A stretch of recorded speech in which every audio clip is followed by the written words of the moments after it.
Olá, começa agora mais um IASP Diálogos, o podcast do Instituto dos Advogados de São Paulo. Eu sou Naná de Souza e hoje trazemos à discussão o PL do licenciamento ambiental. Vivemos no Brasil uma crise ambiental sem precedentes, que traz discussões de diversos setores e áreas sobre como podemos instrumentalizar ações que revertam ou minimizem a degradação e devastação atual.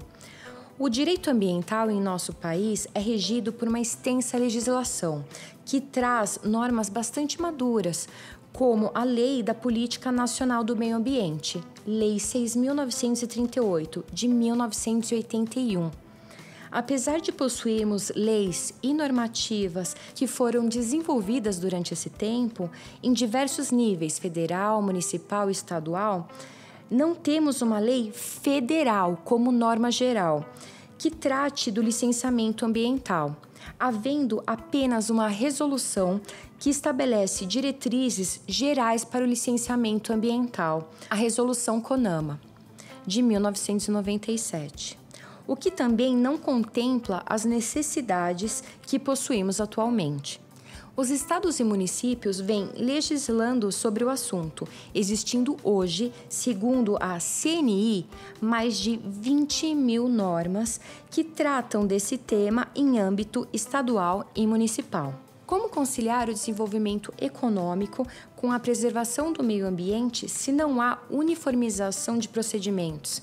O projeto de lei 3.729/2004, atualmente no Senado Federal sob o número 2159/2021, que trata da norma geral sobre licenciamento ambiental, é justamente a tentativa de uniformizar a legislação, sobretudo frente às especificidades ambientais de um país como o nosso. Mas esse PL contempla o que precisamos? Desde sua proposta em 2004, o projeto vem gerando muitos debates e discussões, tanto na Câmara quanto no mundo jurídico e sociedade civil. Como ele pode ser um instrumento, de fato, de proteção ambiental e crescimento econômico sustentável? Para nos esclarecer sobre o tema, temos a satisfação em receber João Roberto Rodrigues, especialista em engenharia ambiental e mestre em saúde ambiental pela Faculdade de Saúde Pública da USP, atuou na CETESB em projetos de recuperação de áreas degradadas, licenciamento de fontes de poluição, entre outros. Atuou na Secretaria do Meio Ambiente do Estado de São Paulo como coordenador de planejamento ambiental, diretor do Departamento de Avaliação de Impacto Ambiental e assessor supervisor do gabinete do secretário. Lecionou por mais de 30 anos em diversas instituições em cursos de pós-graduação nas áreas de gestão ambiental, avaliação de impactos ambientais e planejamento ambiental. Foi membro do Conselho Municipal do Meio Ambiente e Desenvolvimento Sustentável, CADES, do município de São Paulo, do Conselho Estadual do Meio Ambiente, CONSEMA, e do Conselho Superior de Meio Ambiente da Fiesp. Atua como assistente técnico em perícias judiciais na área ambiental.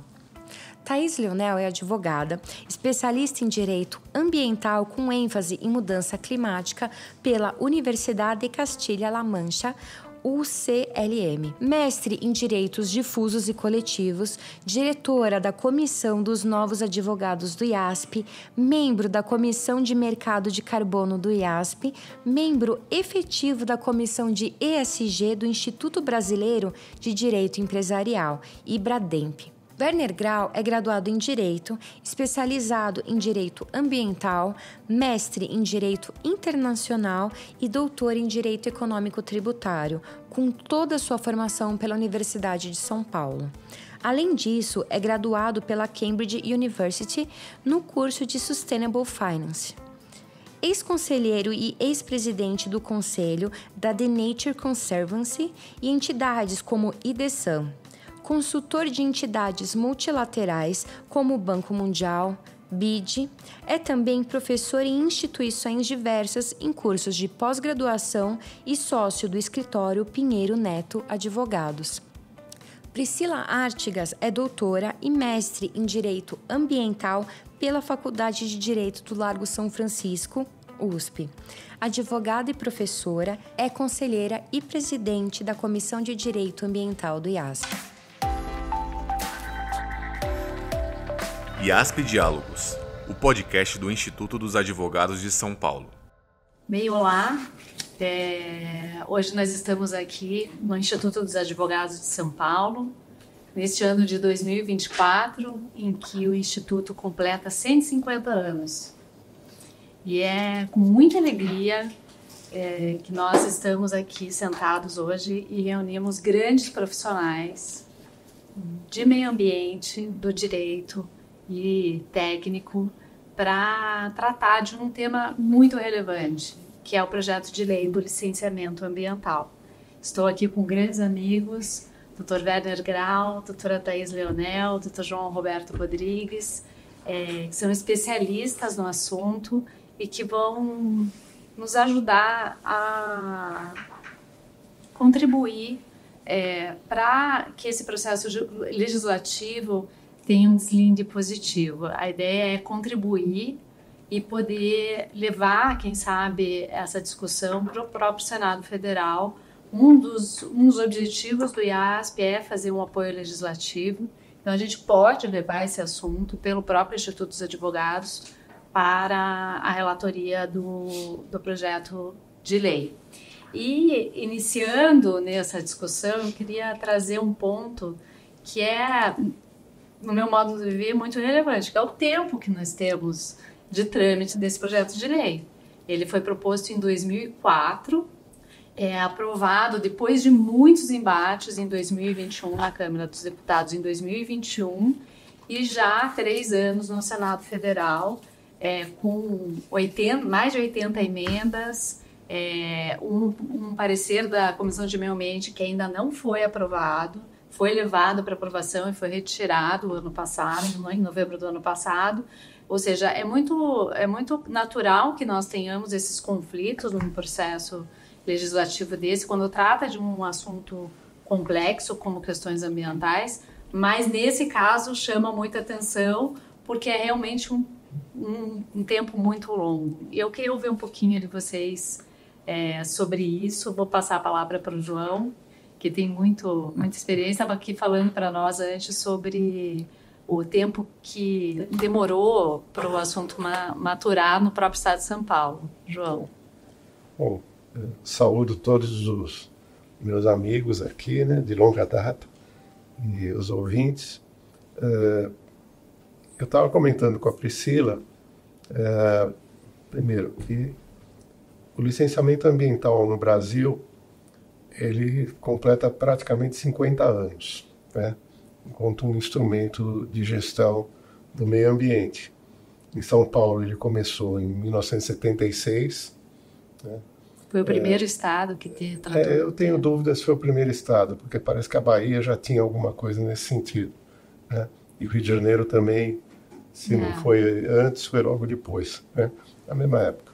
Mas é um instrumento que tem seus 50 anos. Né?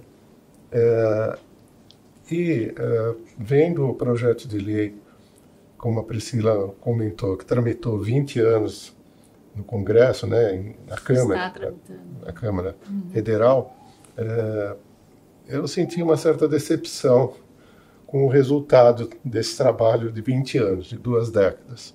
Né? Porque, apesar de incorporar algumas ferramentas interessantes e novas, né, no que diz respeito à participação pública, né, o conceito é o mesmo.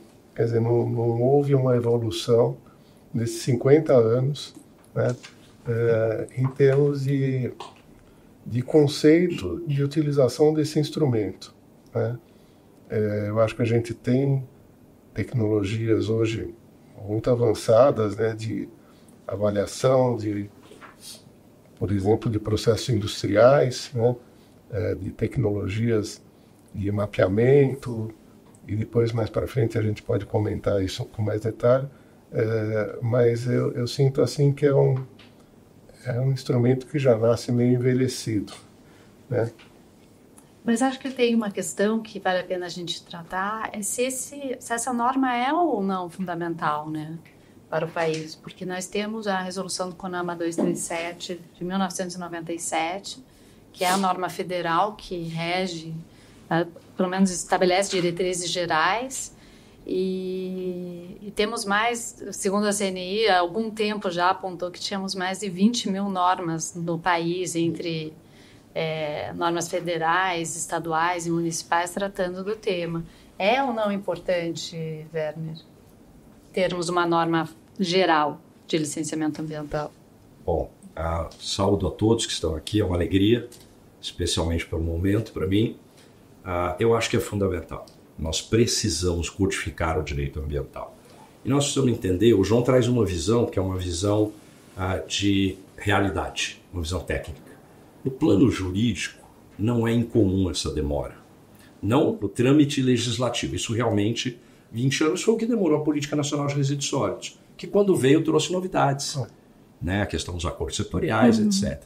Mas não é incomum, é isso que eu quero dizer. É frustrante, eu não digo que fiquei decepcionado, porque eu não esperava muita coisa, mas é frustrante ver que, de fato, o processo é um processo que não se materializa, que não se resolve em si mesmo. Ele entrega o problema para a sociedade e, em última análise, para o judiciário. Mas o que eu entendo que nós precisamos olhar é que o direito penal, por exemplo, que vem de Roma, o direito civil, eles têm séculos. E, por isso, já no nosso sistema, estratificados e codificados. O ramo do direito que se consegue codificar em 50 anos é algo muito relevante. O único exemplo que nós temos mais rápido no nosso direito é o direito consumidor. Então, acho muito relevante, porque aglutina todo o pensamento. 2, considero também o resultado frustrante, porque a gente continua naquela máxima do comando e controle rígido e inflexível. E 3, entendo que ele deixa margem para que nós tenhamos correções de rumo na regulamentação. O que eu quero dizer com isso? O que você traz, João, de tecnologias, a regulamentação pode trazer aberturas. Nós temos normas anacrônicas. O Estado de São Paulo, por exemplo, na lei estadual de política de Estado de meio ambiente, tem um dispositivo que tem uma interpretação radicalizada que diz que para qualquer desmembramento de imóvel precisa passar pelo licenciamento trifásico. Em resumo, é isso. Isto é anacrônico, isso é absolutamente contrário à necessidade de crescimento e desenvolvimento. Então, eu acho relevante, eu acho frustrante, mas vejo uma luz no fim do túnel. E a legislação ambiental, como você falou, realmente passa por muito debate legislativo. Nós temos a Política Nacional de Resíduos Sólidos, demorou 20 anos. O Código Florestal demorou 12 anos e depois demorou mais 12 anos julgando no STF. Da cidade. Ainda não terminamos. E nós vamos ter muitos embates, né, Thaís? Por exemplo, a Associação Nacional dos Procuradores da República emitiu uma nota técnica no processo legislativo indicando que é absolutamente prejudicial para o meio ambiente o projeto. O Instituto Socioambiental e Observatório do Clima, em 2023, também indicou, e a gente sabe que tem várias outras discussões que vão e que é inevitável levar esse assunto para o judiciário. E aí a litigância vai ser como, Thaís? Vai ser forte. Mais uma vez, a gente deixando desaguar uma legislação no judiciário. Lamentável, fundamental. Eu acho que uma regra geral faz todo sentido para a gente colocar algumas dinâmicas. Se ela vai resolver tudo? Não, ela não vai, como qualquer outra norma não resolveria. Nenhuma norma tem esse poder de resolver tudo de tudo. E a gente tem uma outra situação. A sociedade, principalmente agora, com toda essa questão de inovação, tecnologia, ela funciona num outro ritmo. Então, uma legislação para acompanhar o desenvolvimento social, é óbvio que a gente vai sempre ter um gap e que esse gap vai ter que alguém resolver. Então, sem dúvida, o judiciário vai ter não só questões de litigância, mas eu acho que questões específicas para resolver, formais para decidir, porque nós temos aqui uma lei que não ficou do jeito que deveria ter ficado devido ao tanto de tempo que ela tramita. É uma colcha de retalhos, os retalhos ainda estão alinhavados, eu acho que a gente poderia ter dado uma costura maior nesse retalho, talvez alguns a gente até com ponto final, um nozinho final, mas a gente não deu. Graças a Deus, a gente tem o judiciário que pode nos atender. Não é o melhor cenário, mas é o que a gente vai viver a partir do momento que ele entrar em vigor, sem dúvida nenhuma. Posso polemizar? Claro. Eu não acho bom que vá para o judiciário, Thaís, e te dou alguns elementos. Mas eu também não acho não, tá? Eu só acho que a gente tem aí um espaço de entre aspas, de revisão. Mas também não acho bom não. 80 milhões de processos, tá bom já. E o que me preocupa é o seguinte, eu sempre digo para os meus alunos, quem estudou direito ambiental no Brasil foi o Ministério Público. Depois a advocacia correu atrás. E o judiciário, de surpresa, teve que decidir. Então, tanto que nós temos nomes indo para o judiciário do Ministério Público que exercem um protagonismo no judiciário. O ministro Herman Benjamin é um deles. Então, o que eu vejo? E também brinco com os meus alunos que quem fez a faculdade de Direito fez porque não sabia a diferença entre Física, Química e Biologia. Isso não tinha, e matemática. Seria engenheiro, também, aí é muito vergonhoso, né? Não dá para admitir. Então, ir para o judiciário, eu vejo a solução, uma solução puramente jurídica para um tema que tem que ser técnico com apoio jurídico. Né? E aqui também o judiciário vai demorar uma eternidade para julgar pelos 80 milhões de processos. E aí a gente vai ter se repetindo um fenômeno que se viu no trâmite alongado e depois vai se ver no processo alongado, que é o descolamento entre o fato e a sua consequência jurídica. Nenhum sistema tem eficácia se o fato e a consequência jurídica não tiverem uma relação temporal. Sim. Então, acho que mas é fato que vai judicializar, né? Certamente assim que editar. Mais um elemento. Claro. É o seguinte, eu vejo esse documento sob a ótica de quem vai aplicá-lo, que são os órgãos ambientais, licenciadores, e os administrados, que são as entidades que vão estar sujeitas ao licenciamento, né? E como que isso daqui funciona, como ele esclarece ou orienta, né, esses agentes todos, né? E aí a gente tem que considerar a diversidade que existe no Brasil, né, tanto em termos de instrumentalização dos órgãos licenciadores, né, e os próprios empreendedores, né, porque também existe um desnível muito grande enquanto você tem empreendimento que tem um suporte técnico, né, de consultorias, tal, de padrão internacional, você tem licenciador que mal sabe que ele tem que estar submetido a um licenciamento, né? E no estado de São Paulo, eu vou dar um dado que não é muito recente, mas é de poucos anos atrás, a CETESB emitia por ano 30 e tantas mil licenças, sendo que 70% disso era de empreendimentos de no máximo 9 funcionários. Né? Verdade. Então, você imagina um instrumento desse... 10 mil.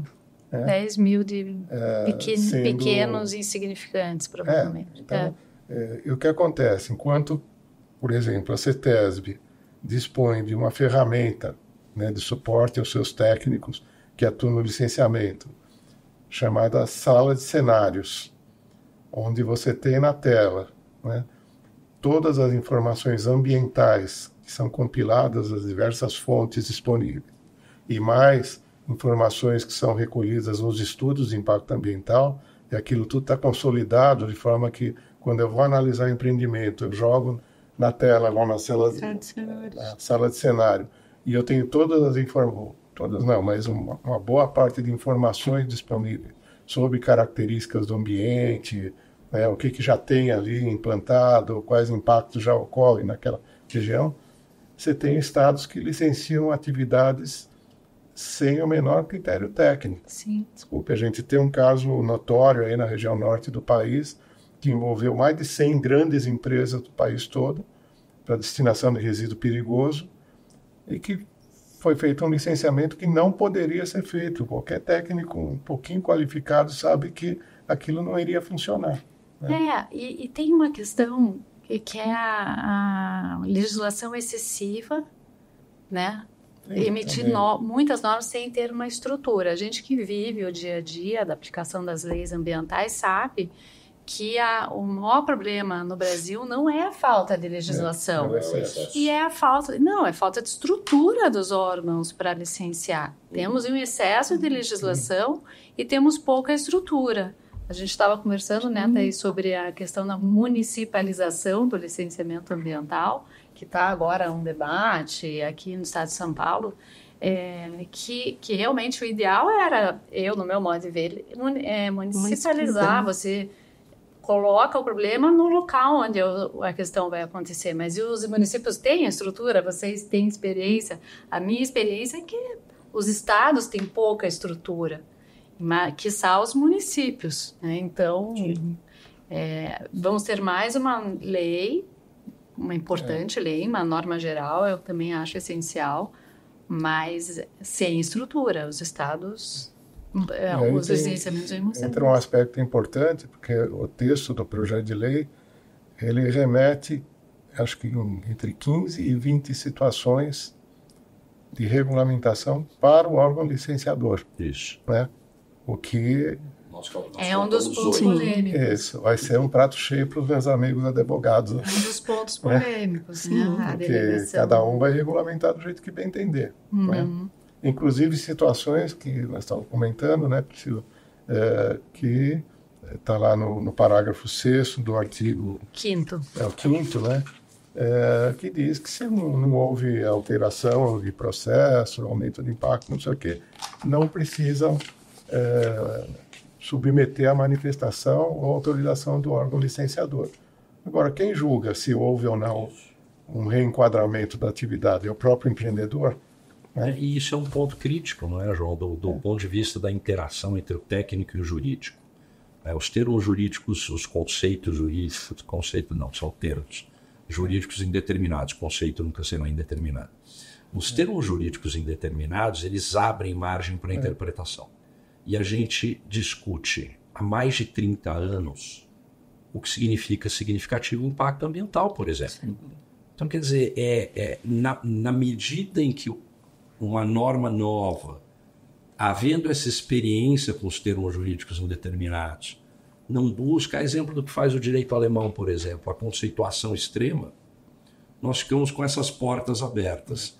E você diz, vai sobrar trabalho dos advogados. Infelizmente, vai sobrar a judicialização. E esse vai ser o problema. Isso é muito ruim.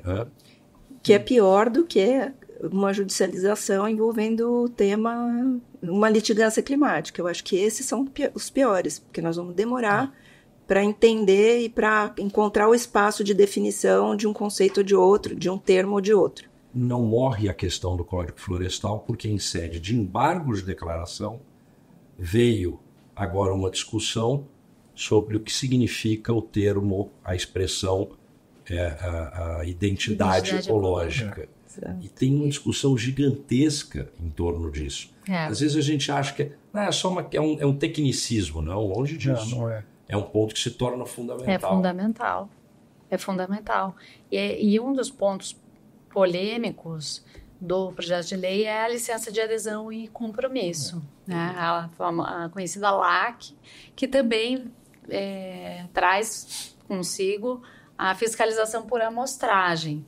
Quer dizer, o empreendedor ingressa com um pedido de licenciamento, ele preenche o formulário, informa os dados do seu empreendimento, da sua atividade no sistema, e a partir dali ele consegue a licença sem nenhuma necessidade de apreciação do órgão licenciador, a não ser nas situações em que o órgão resolve fazer uma análise por amostragem. O que vocês acham disso? Ele também, a lei diz, eu acho que às vezes a gente tem que ter um cuidado, porque a lei também diz que, ainda que seja esse o movimento da LAC, ela deve ser precedida de um relatório.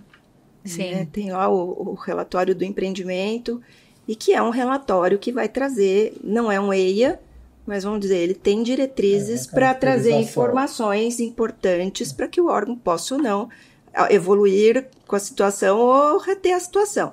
Então, ela vai ter lá impacto, vai ter que que constar, a área indiretamente afetada vai ter que constar, a área diretamente afetada vai ter que constar. Quer dizer, não é só meramente um preenchimento de um formulário. Ele terá que ter um estudo, terá que submeter esse estudo com um pouco menos de burocracia, mas esse é um requisito da lei. Então, aqui eu tô com a Priscila aqui num ponto. A gente fica fazendo o chamado puxadinho. Nós não criamos até hoje, apesar de estar na lei de política nacional, um zoneamento ecológico e econômico que defina os critérios base. Por que não tem isso? A gente faz o licenciamento pontual. E aí começa depois a olhar e dizer, não, mas eu tenho que fazer uma coisa de efeitos sinérgicos, tem que fazer avaliação integrada, e fica uma discussão entre o jurídico dizendo não é o que a lei diz, e o técnico dizendo, mas o que você está fazendo não faz sentido. Eu olhando um por um, né? Eu tenho o curso d'água, várias indústrias, eu olho uma por uma, não olho de maneira integrada. Falta zoneamento, faz o puxadinho, tenta resolver no comando e controle, individualizado, está errado. Aí agora, o fato é que os órgãos de licenciamento não têm estrutura para licenciar o volume de atividades. A opção que se faz é esse licenciamento por adesão. Eu concordo com a Priscila, isso gera uma insegurança enorme. Apesar de ser a saída viável, entendo, gera uma insegurança enorme. Talvez fosse o caso de que tomarmos uma medida um pouco diferente. O que eu licencio? O Estado que tem mais estrutura. Porque tem Estado licenciando supermercado. E aí o LAC também não é para atividades altamente complexas, né? Assim, eu concordo com o teu posicionamento, vamos ver o que vai acontecer, é inseguro, mas a gente tem aí uma baliza. Se a baliza for respeitada, talvez dê certo. Sim, vai ajudar. Eu acho que desburocratiza um pouco e anda. Eu não tenho dúvida. Em São Paulo, por exemplo, posto de gasolina. Não é um licenciamento que o Estado, os municípios têm dificuldade de fazer. Só que tem peculiaridades. Vai depender da localização, vai acender uma luz vermelha. Mas aí vem na fala do Werner, precisa do zoneamento. Dois pontos importantes. Né? Primeiro, eu sou super a favor desse licenciamento autodeclaratório. Só que falta um pedaço dele. Isso. Que é os órgãos ambientais definirem o que a gente chama de guias ambientais. Exatamente. Tá? Isso não resolve 100% dos casos, mas resolve 90% dos casos ou mais. Né? Inclusive, aberturas que foram dadas aqui para obras de saneamento e tal, que estão totalmente liberadas, que com algumas guias ambientais, que são regras a serem obedecidas, vinculação com padrões ambientais e tal, você fala, você assume o compromisso de seguir isso aqui e tua licença está concedida. Minimamente isso aqui, zonas sensíveis. Né? Então, esse é um ponto fundamental, que eu vivenciei 25 anos dentro da CETESB, eu entrei junto com a lei estadual, que criou o licenciamento na mesma semana, né? Então, exerci licenciamento e venho acompanhando isso, depois licenciamento com a avaliação de impacto na Secretaria do Meio Ambiente aqui em São Paulo. O que a gente vê? A CETESB teve um período em que ela desenvolveu essas guias ambientais por tipologia de atividade industrial, que era o grande foco do licenciamento da CETESB, né? Que Minas Gerais hoje tem, por exemplo. E é um instrumento fantástico, porque ele permite que o setor, né, empresarial afeto àquela guia, né, ou relacionado àquele tema, participe da elaboração disso. Quer dizer, não é uma regra que vem de cima, imposta pelo órgão licenciador. Né? Tem uma participação. Pode ter uma participação, existem mecanismos para isso. Nós temos aqui as câmaras ambientais, setoriais, onde você reúne, tem umas que andam bem, outras não andam tão bem, mas você reúne empresários, reúne o órgão ambiental, reúne pesquisadores e tal, e define as regras do jogo. O que é razoável, o que é viável para todo mundo. De cada setor, fantástico. Sim. Então, esse é um ponto. Análise setorial, porte, grau de risco, tem vários critérios. Você consegue a tecnologia pode ajudar muito nesse sentido. O segundo tendo ponto, um bom sistema, que eu vejo que é uma grande lacuna, mas uma enorme lacuna nesse projeto de lei, é que ele não fala em qualidade ambiental. Né? Passa ao largo disso. Quer dizer, O objetivo é resolver os entraves, mas não se preocupar muito com o resultado ambiental. A essência do licenciamento é você permitir que uma atividade se desenvolva sem causar alterações inaceitáveis no ambiente. A alteração sempre vai causar, mas alterações que não sejam, que comprometam outros usos, ou seja, de alguma forma inaceitável. Não sei se o termo jurídico é esse, mas controle de gestão de risco. Tá? Bom, isso é uma relação, né? Não é uma coisa estanque. Aqui tem um exemplo claro, né? Um dos artigos que fala do lançamento das estações de tratamento de esgotos. Tem que entender o padrão de lançamento, né? Só isso não é suficiente, porque eu não sei como é que vai ficar a qualidade do corpo receptor. Não, mas fala lá que precisa de outorga. A emissão veicular é o maior exemplo disso, né? Eu tenho 8 milhões de automóveis em São Paulo, pode ter o rigor que for no controle das emissões, que eu vou ter a qualidade do ar alterada, né? Sim. E que é um ponto, né, João, que é, desculpe fazer só um adendo aqui, a gente olha a coisa de maneira monotemática. A questão do clima, por exemplo, todo mundo focado nessa coisa da mudança da fonte de energia do veículo individual. Isso não é para o Brasil, isso funciona para a Europa. Aqui nós temos que falar de saneamento, nós temos que falar de qualidade de vida, de floresta, pobreza, são outros temas, né? E aí pega-se por uma vertente única e não está ótimo assim. E você crucifica. Exato. Ou crucifica ou diz que está ótimo, né? Por uma variável. Mas o projeto tem outra questão também muito polêmica, que é excluir a mineração das regras do projeto. Priscila, me permita, a mineração foi demonizada por conta de 2 casos. E aí eu acho interessante que se movimenta o legislativo e aumenta o valor da multa. Que é passar recibo de que o sistema não funciona. Porque o sistema existe para que as coisas não aconteçam. Chama-se controle e gestão do risco. Quando o risco sai de controle e não há gestão, é que acontece o dano, né?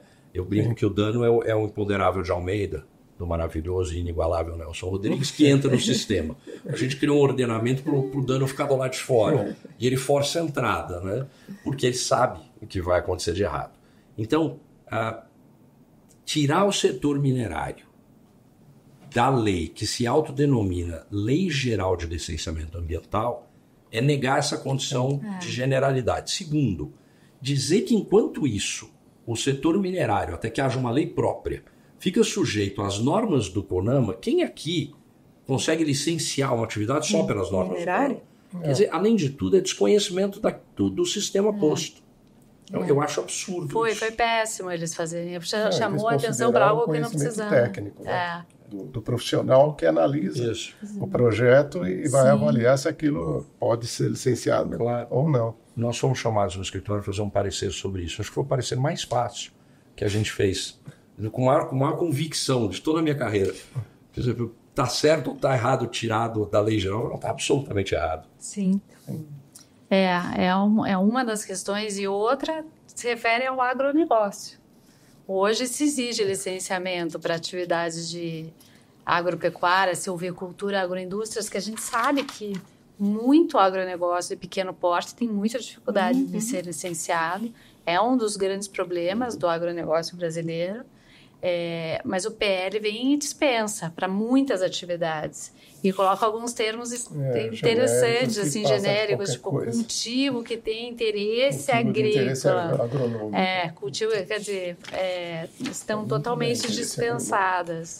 Mas não isenta, né? A gente estava falando também sobre isso, desculpa, Werner. Por favor. Ela diz que a não sujeição ao licenciamento ambiental não exime o empreendedor de obtenção, quando exigível, de autorização de supressão de vegetação nativa, outorga de direito de recursos hídricos e de outras licenças ou autorizações ou outorgas exigidas em lei, bem como o cumprimento de obrigações legais específicas. No meu entendimento, quer dizer, ele exclui sem excluir. Eu não vou fazer o procedimento ipsis literis, mas eu vou fazer o procedimento. Senta na cadeira que ele sentou por 25 anos, chega para ele e diz assim, eu quero só uma ASV, não existe. Mas eu não quero licenciamento. Ele diz, olha, eu vou ter que abrir um procedimento aqui. Não existe. Em algum lugar eu tenho que te Por isso que a lei é esquizofrênica. Vai chegar lá e ele vai falar, ainda que haja exclusão, você terá que licenciar.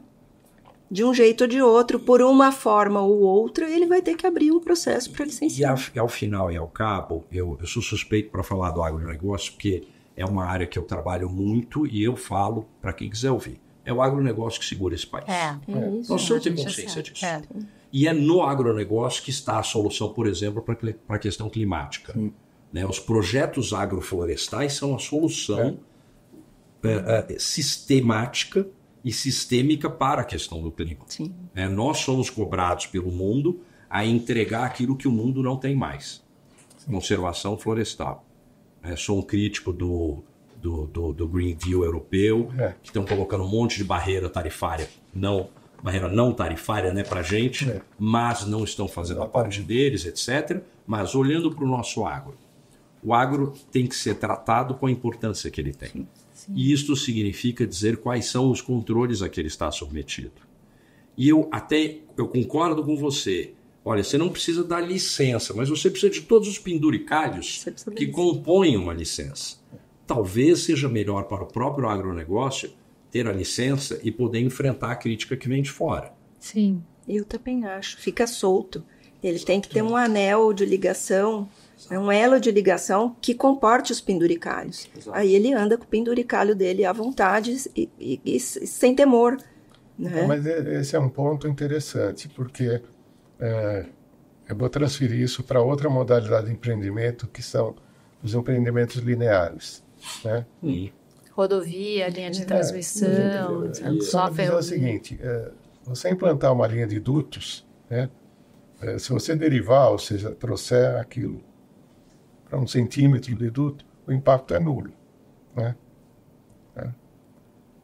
Ele tem um impacto porque ele tem uma extensão, né? Sim. E tem um risco associado. Então, o instrumento de licenciamento hoje, que é, por exemplo, um EIA-RIMA, onde eu vou levantar quantas escolas tem em todas as áreas atravessadas por um oleoduto, né, que nem foi feito lá com Bolívia, Brasil, né, são informações absolutamente irrelevantes para uma avaliação de impacto de uma obra desse tipo, né, poderia estar resumido numa avaliação de risco, né, que essa é fundamental, né, para um duto de derivados de petróleo, de gás, tal, uma avaliação de risco e uma regra de como a obra civil deve ocorrer, né? Como é que eu faço uma versão do que fazem proteção?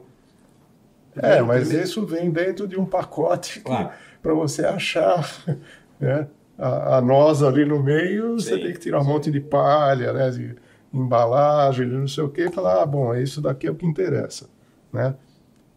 Então, e esse é um problema do licenciamento, porque ele enquadra esse empreendimento na modalidade de avaliação de impacto ambiental. E aí você tem toda a normativa de avaliação de impacto que exige tudo isso, e se você não fizer, vem ONG, vem Ministério Público, vem Deus e o mundo, fala, deixou de cumprir o item tal, da resolução tal, não sei o quê, quando não tem a menor relevância. Pois é. Né? Essa discussão, essa inquietude entre o mundo formal e o mundo real, ela é uma dor que não se resolve com o PL. Isso está claro, né? Mas ele pode apontar caminhos, né? E ele não aponta, esse que é o problema. A leitura que eu fiz é assim, você teve alguns segmentos que fizeram um lobby eficiente no Congresso, né? Ou na Câmara, e conseguiram resolver introduzir alguns artigos ou disposições aqui que aliviam, né, o licenciamento para esses segmentos, né? O da mineração, eu acho que não houve um acordo, então deixaram essa coisa espúria aqui. A mineração foi uns 45 minutos do segundo tempo, uma inserção. Mas assim, não chegou no acordo. Então põe, continua valendo as regras do CONAMA, até que tenha lei específica. Vamos discutir mais para frente. Mas porque corria o risco de dispensar, corria o risco de dispensar, enfim. Não houve reflexão, eu acho que não houve iniciativa, tanto governamental ou parlamentar, e governamental também, porque eu acho que os órgãos licenciadores têm que participar desse processo, e do setor afetado, né, para construir uma solução interessante para a mineração, né? Então, eu acho que fica muito transparente aqui, né? As isenções que foram feitas. É lógico, tem que ter agilidade em obras de saneamento. Eu não posso... Outro dia estavam comentando um caso, falou, bom, tem que ampliar o sistema de tratamento de efluentes, né, de grande porte. Não, tá, é um projeto para daqui a 5 anos, né? Vai levar 2 a 3 anos para ter uma licença, né?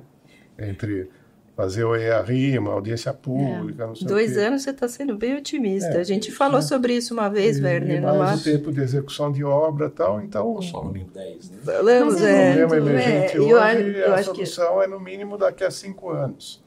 É muito tempo para o empreendedor.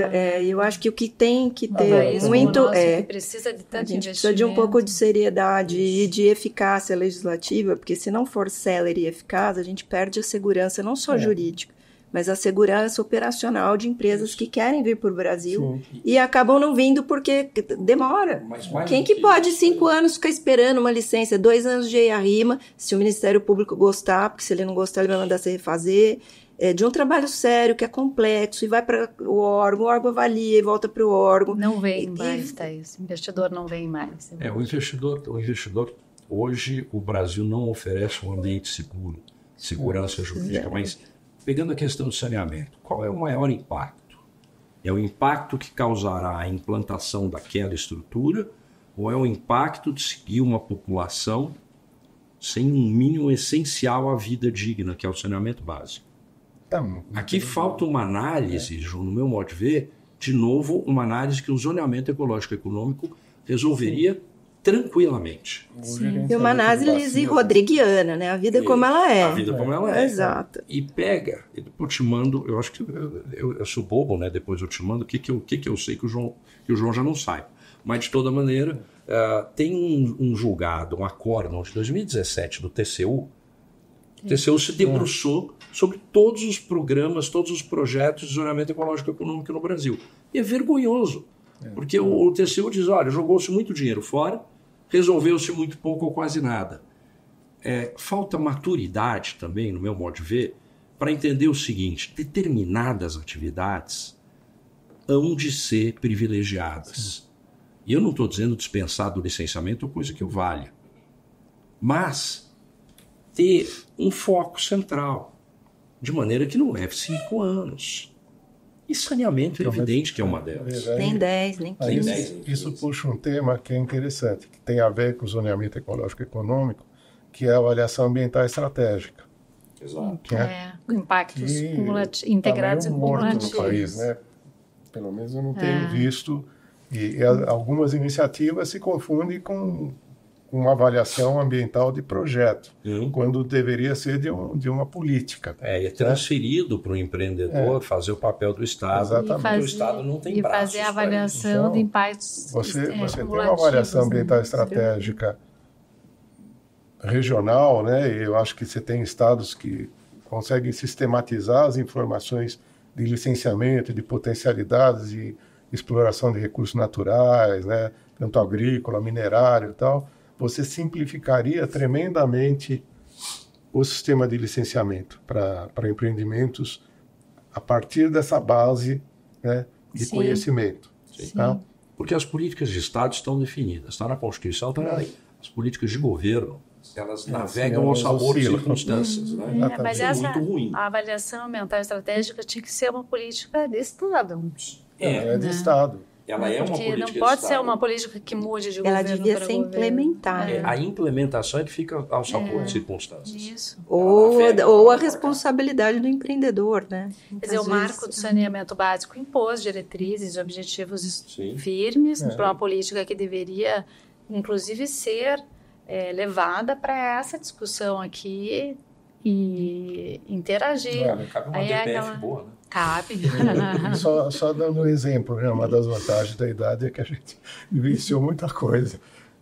Mas em 94, ou seja, 30 anos atrás, a gente propôs um modelo de avaliação ambiental estratégica aqui no estado de São Paulo, foi aprovado pelo Conselho Estadual de Meio Ambiente, a gente criou isso na Secretaria do Meio Ambiente e tomamos um cuidado enorme para não pisar no calo das secretarias que seriam afetadas, né, por essa imposição, né?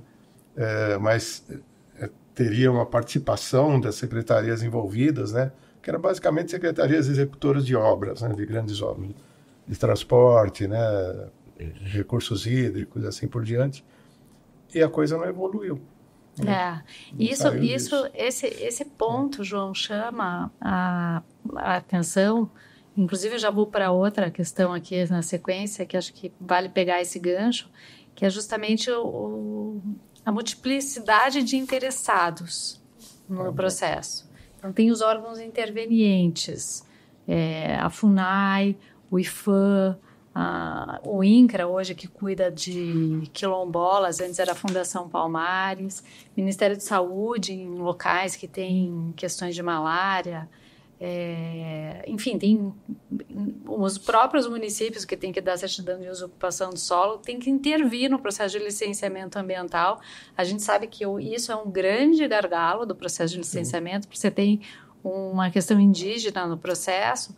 Talvez uma avaliação dessa estratégica servisse muito, mas a gente sequer tem uma política indigenista efetiva no país, basta ver o que está acontecendo nas terras indígenas. E aí a gente tem os órgãos intervenientes que também têm pouca estrutura, mas eles têm que se manifestar nos processos de licenciamento quando tem esses interesses vinculados. E hoje... a norma que trata desse assunto é uma portaria interministerial que foi editada para estabelecer o procedimento dessa interveniência em âmbito federal, mas vem sendo aplicada nos estados assim, de maneira como se fosse uma norma geral. Alguns estados legislaram sobre o assunto, mas o PL ele traz uma novidade que o posicionamento, por exemplo, da FUNAI no processo de licenciamento não vai ser vinculante. A FUNAI pode dizer que ela não concorda com o processo e a FUNAI vai dizer, o órgão licenciador, a CETESB, vai dizer, não, eu acho que tem uma...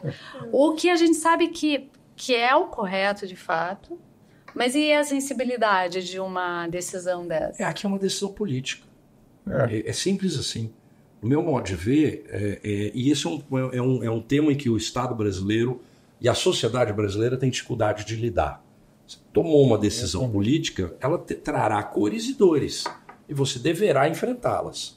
Não pode ficar nessa, não, eu quero fazer assim, mas como um exemplo que eu adoro, agravo de instrumento. Todo mundo agravava de tudo num processo.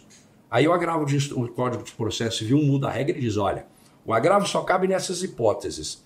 E aí lá no fim... Tem lá uma coisa genérica. E os tribunais dizem, não, mas se tiver risco de dano irreversível, cabe agravo. Eu coloco tudo no risco de dano irreversível. Entendo que até essa regra é correta para o agravo de instrumento. A advocacia é que busca ali... todo mundo sabe onde lhe dói o calo, né? Então cresce ali o espectro de possibilidades. Aqui tem N problemas, Priscila, na minha leitura. Primeiro, a questão indígena no Brasil. Nós precisamos parar de tratar os povos indígenas como se tratavam na época da colônia. Eram os selvagens a serem catequizados. Os indígenas hoje, eles têm organização. Interagir com alguns povos indígenas é bárbaro ver o quanto eles são conscientes da própria cultura e dos limites. Então aqui é muito 869. A gente pode fazer um outro podcast sobre isso. Termo de consentimento livre prévio informado. Agora, esse é um ponto que vai gerar uma judicialização em massa, porque eu não tenho dúvida, a FUNAI não concordando com a manifestação, quer dizer, olha, você deveria parar tudo, agora vai fazer outro EIA-RIMA, vai fazer o ECI completo, mais 2 anos para fazer audiência pública, ouvir índio, etc. Eu não tenho dúvida que eles vão judicializar para pedir paralisação do licenciamento na fase que tiver. E aí a gente vai ter o mesmo problema, quer dizer, para. E agora, foi revogada a OJN 56, que fazia a distinção entre povos tribais e não tribais. Comunidades tradicionais. Exato. E aqui eu já estou parado uma página atrás. Eu não consegui entender ainda por que razão o direito dos quilombolas deixou de ser tratado pela Cultural Palmares e passou para o INCRA. Eu ainda não entendi a explicação para isso. Tá? Isso é algo que eu não consigo compreender. Foi uma decisão política. Politização. Pois é, mas o INCRA tem que tratar de colonização e reforma agrária. Eu não estou falando quilombola aqui. Né? Ele até que o INCRA que regulariza o território quilombola.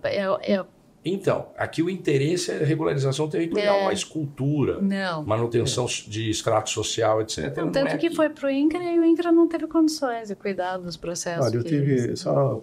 Você vê a subjetividade dessa conversa toda. Eu uma vez fiz uma viagem para Macapá e sentou do meu lado um pesquisador. E a gente começou a conversar, tal, que ele era de um instituto da Amazônia.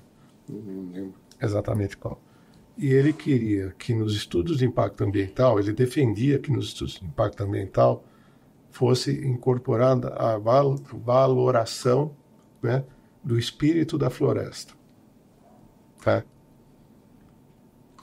Então, começo a pensar como a gente chega nesse número. De uma selva de pedra e não na selva amazônica. Temos o espírito da isso cidade eventualmente também. Não faz o menor sentido. É uma questão de realidade. Mas para aquele povo faz todo sentido. Faz todo sentido, né? Porque existe um respeito e uma relação da cultura local, né? Do modo de vida local com a floresta, né? Que talvez eu não sei como valora isso. Então, mas aí é outra decisão política. O Estado brasileiro vai ter que decidir. Então, é um campo... Uma vez falaram que o Brasil não era para amadores, né? E realmente não é mesmo. Não é nem um profissional com pouca experiência. Porque é uma complexidade enorme. Você vai do Pampa nordestino, da floresta amazônica, passando por Caatinga, passando... Vou fazer uma pergunta até, uma questão, uma provocação. A gente tem criado indicadores para tudo. E acabou de entrar em vigor um decreto que dá início aí ao sistema de taxonomia do Brasil. Vocês acham que dentro dessa dinâmica isso contribui com a celeridade de fatores como esses? Por exemplo, cada órgão ou cada setor criar a sua taxonomia para ter indicadores mais ou menos viáveis, obviamente atestados, para que isso criasse um procedimento mais célere, com um pouco mais de segurança. Eu não sei, tecnicamente, se a gente teria um grau de certeza. Veja, Thaís, conceitualmente está correto, no meu ponto de vista, né? Quando você rebate isso na prática, não funciona. Não funciona, né? Eu vou dar como exemplo as regras de áreas contaminadas do Estado de São Paulo. Decisão de diretoria 38, né, 2021, né, da CETESB. A DD mais famosa da CETESB. Ela, tecnicamente, ela é muito bem construída. É impecável. Tem um ou outro pontinho assim que poderia ter um retoque, mas ela é muito bem elaborada, bem amarrada e tal. Na hora que você rebate isso, só para o segmento industrial, fora serviços e outras atividades que também podem ter potencial de gerar contaminação de solo e água subterrânea. Na hora que você rebate isso para a realidade industrial do Estado de São Paulo, com aquele dado que eu dei, de você ter 70% das 100 e tantas mil indústrias que tem no Estado de São Paulo, com até 9 funcionários, como é que uma indústria com 9 funcionários consegue pagar um processo de gerenciamento de passivos? Não consegue. Não paga. Que é milhões. Né? Qualquer coisa que você faça vai para casa de milhões de reais. João, aqui já tem outra coisa. A gente copiou o nosso sistema. Ele é muito fundado no sistema americano. Nós esquecemos de fazer uma coisa, que são os fundos, né? O Superfund, por exemplo, para as áreas órfãs. Quer um outro exemplo? O caso de Mariana. As acionistas de Samarco são Vale e BHP, as duas maiores mineradoras do mundo. E se não fosse? Quem teria condição de responder por isso? Então, a gente também tem que ter consciência, na minha leitura, de que há uma necessidade de modular as coisas, né? E eu sempre volto na mesma tecla, fica até enfadonho. Como não tem zonamento ecológico e econômico, a gente assume riscos muito maiores. Porque senão aquele empreendimento vai para aquela região, ponto. E tem outra questão que é a ausência de Estado em muitos locais do Brasil, né? Então, grandes empreendimentos vão, por exemplo, para a Amazônia, para o Pará, para o estado do Amazonas, em locais onde não tem. Esse é um capítulo que falta nesse texto. A gente não tem serviços públicos. Que seria a obrigatoriedade do governo federal, né, de suprir capacitação para os órgãos regionais. Pois é, mas aí vão grandes empreendimentos para esses locais. Sabe, a gente, assim, na pobreza a gente divide o pouco que tem, né? Então, a CETESB faz isso, né? Volta e meia vai dar curso aqui, vai dar curso lá, porque tem ainda um corpo técnico bem qualificado. Outros órgãos também têm, né? E também fazem isso. Agora, você tem órgãos que mal sabem o que é uma CONAMA 420, né? Desconhecem que exista isso. Ou se sabe, não consegue medir, né? Não tem laboratório para fazer a avaliação, se está atendendo ou não. Não tem estrutura nem recursos humanos, né? Pois é, mas aí esses grandes empreendimentos, digamos, uma ferrovia, uma hidrovia, um porto, uma hidrelétrica, uma grande obra de infraestrutura que vai para um lugar desse, acaba sendo chamado para substituir o Estado em medida... Fazer rede de saneamento. Atender as comunidades que são muito pobres. O pessoal fala, tem que manter o modo de vida, mas o modo de vida é de pobreza extrema. Isso é uma coisa também que me chama muito a atenção, Priscila. E eu li acho que é tese de doutorado, Saul Torinho Leal, que é um advogado lá em Brasília, ele escreveu uma tese, é maravilhoso, a obra, sobre o direito à felicidade. E você começa a olhar para isso, né, e existe também um uso da pobreza como elemento de troca, né, como elemento de pressão. Isso é muito ruim, não é? Porque tem esse argumento, tem que manter o modo de vida. Eu posso manter o extrato cultural, posso manter o extrato social, posso manter o modus vivendi, dando condição digna para essas pessoas. Sim. Mas não é um empreendimento que chegou lá que vai ter que suprir essa ausência do Estado. Tem aqui uma transferência que é muito ruim. E que afasta o investidor. Afasta. É mais um aspecto. E o que preocupa? Eu estava lendo ontem o parecer da Comissão de Meio Ambiente do Senado, que não foi votado em novembro, foi tirado de pauta. E na Câmara tinha lá, passou o texto que passou na Câmara, dizer que não pode exigir do empreendedor privado medidas típicas de poder público, que é o que está na Lei da Liberdade Econômica já. Mas o Senado está sugerindo reincluir. Mas claro. E provavelmente, assim, dizem que seja temporário, com um termo de cooperação com os estados e municípios, com os entes, os órgãos. É porque isso recebe uso político. Pois é. A gente sabe disso, né? Pois é. E é uma realidade brasileira também, né?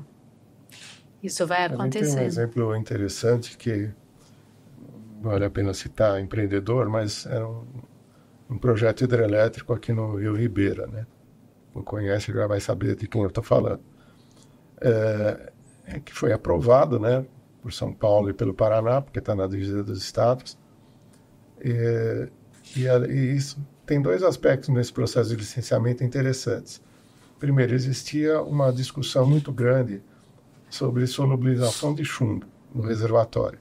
Porque lá tem mineração de chumbo na região, o pessoal usa o rejeito da mina para cascalhar a estrada, aquilo lixivia vai parar no curso d'água e se acumula no sedimento do rio. Então o Ribeira, pelo menos nesse trecho, ele tem um chumbo retido no sedimento do rio.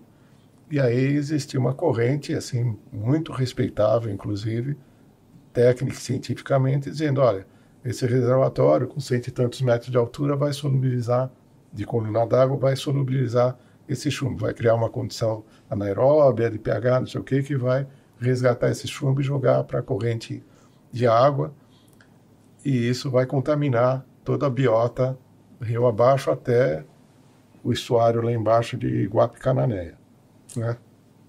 E aí tem pesca de subsistência. Esse era um ponto que praticamente inviabilizava o empreendimento, né? Nós chamamos o empreendedor, falando, olha, está aqui o parecer, né? você arrume um contraponto a isso, mas de um profissional ou de um grupo técnico, científico de respeito, né? Não vai ser o carinha da esquina que você vai contratar mais barato para rebater esse argumento, né? Bom, foi feito. Contrataram um grande professor, Samuel Mugel Branco, lá da USP de São Carlos, né? E do biólogo, uma sumidade no assunto, e ele fez um parecer contrário, com toda a convicção. Só para contar o final da história, depois de anos, foi feito um novo ensaio em laboratório e tal, e confirmou a tese do Samuel Branco, de que não iria solubilizar chumbo. Bom, mas isso gerou um impasse no licenciamento, porque nós tínhamos 2 grupos de conhecimento muito respeitados. O que é muito comum, né, João, acontecer. E contraditórios. Um inviabilizava o empreendimento. Não é só do direito. O que foi feito? Ao lado de cá, ao lado Foi jogado o assunto para o Conselho Estadual do Meio Ambiente, para uma decisão política. Sim. Eu quase fui enforcado pelos conselheiros, porque como é que vocês mandam para a gente um parecer que não é conclusivo para a gente decidir? Falei, essa é a função do Conselho. O Conselho é uma representação da sociedade. Sim. Tem que decidir. Pior que isso, João, só se essa decisão de uma questão estritamente técnica fosse parar no judiciário. Não, sim. Aí, Pior que isso, é verdade. E para, né? E para. E aí vem um perito. O nosso dia a dia. Coitado. Bom, mas você tem até pena do perito. Não precisou ir para o judiciário, porque um amigo nosso comum judicializou, remeteu o licenciamento para o IBAMA, que era correta, porque E também não dois saiu estados, nada. né? E até hoje não saiu o empreendimento. Mas o que chama a atenção? Primeiro, a incerteza científica, que em muitas situações no processo de licenciamento ocorrem. Sim. Né? E aí você tem correntes, né? Se você vai pesquisar a bibliografia internacional sobre determinados assuntos, você tem de A a Z. Os próprios valores orientadores que a CETESB adota para áreas contaminadas, se você faz uma compilação, você tem variações enormes de valor, né? E todas com a mesma finalidade, proteger a saúde humana. E vira tudo precaução. Tudo precaução. E aí é outro podcast que a gente vai poder fazer sobre... E outro aspecto. É tipo Precaução. É tipo um Globo Repórter, precaução. De onde veio, para onde vai, de que se alimenta. E acho que aí, então, eu já fico aqui, a gente fica com essa combinação de fazer mais 2, então, sobre a questão indígena. Vamos estabelecer um por semana, vai, Priscila. Vamos facilitar. Daria para ser um por dia, né, Werner? E é uma alegria, eu vou falar novamente que realmente é uma alegria ter vocês aqui, todos bem.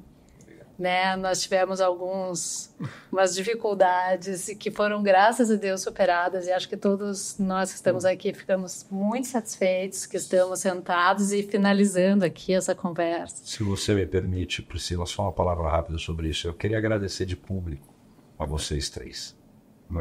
Eu passei um momento muito delicado e vocês me deram todo suporte. Vocês e o IASP. A minha filha ficou muito emocionada quando chegou no hospital. Me viu que eu estava sendo cuidado. Isso teve uma importância fundamental para mim. Obrigado. Imagina. Foi uma alegria a gente poder... Alegria não. A alegria é hoje a gente poder estar com você aqui, Werner. Muito grande. Foi uma enorme satisfação poder te ajudar naquele momento, Werner. Hoje são 100 dias daquele dia. Mais um motivo para a gente comemorar. Não se esqueça que eu tentei te resgatar do hospital.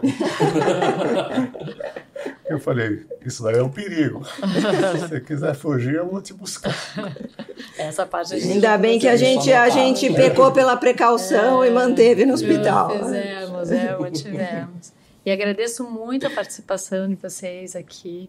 O IASP agradece muito esse ano, como eu disse, um ano muito especial, que nós comemoramos aqui o Sesc Centenário do Instituto. E com certeza esse vai ser um dos eventos marcantes desse ano. Muito obrigada. Bom, te agradeço. Obrigada. Mais uma vez.